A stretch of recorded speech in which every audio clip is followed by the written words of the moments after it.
And aside from the allegedly overpriced Makati City Hall Building 2, the Senate is also looking into a 46-story residential building in Manila that is within the sightline of the Rizal Monument at the Luneta. Benj Bondoc reports.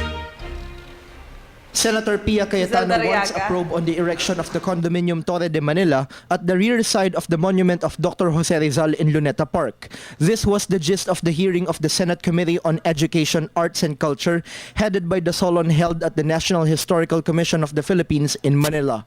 Based on her argument stated in Senate Resolution 824, Cayetano tagged the structure as a photo bomber which ruins the view of the historical site. The lady legislator also called for the strict implementation of laws concerning the country's national treasures and heritage sites. Meanwhile, the issue on the release of zoning and building permits for the project was discussed. Manila City Planning Officer Architect Danilo Lacuna explained that he was not yet the head of office at the time of the issuance of the said documents to the developer of Torre de Manila, which is the DMCI Homes Incorporated. Still, he said the construction site is not considered as a heritage site, which prompted the local government to approve the building's construction in July 2012.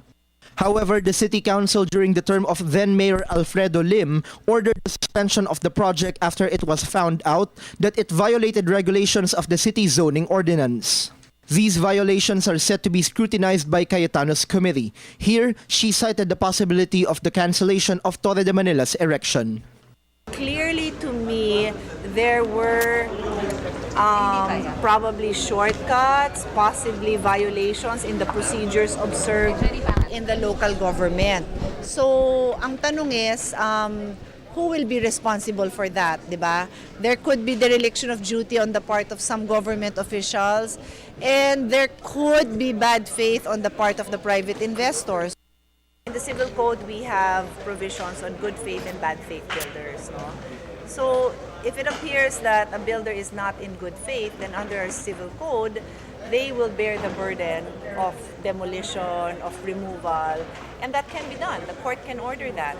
As to the national government on their own upholding the constitutional provisions on preserving our culture, they can do that. It was in January this year when the Manila City government lifted the suspension on the condominium's construction. This was after the DMCI Homes Incorporated filed for an exemption of the project from the city zoning ordinance. These terms include planting of tall trees right between Torre de Manila and the Rizal Monument in order to enhance the site's view, and the banning of advertisement placement on the building's facade. Despite all these actions, petitions demanding the stoppage of Torre de Manila's construction remain incessant. For the People's Television, Benj Bondoc.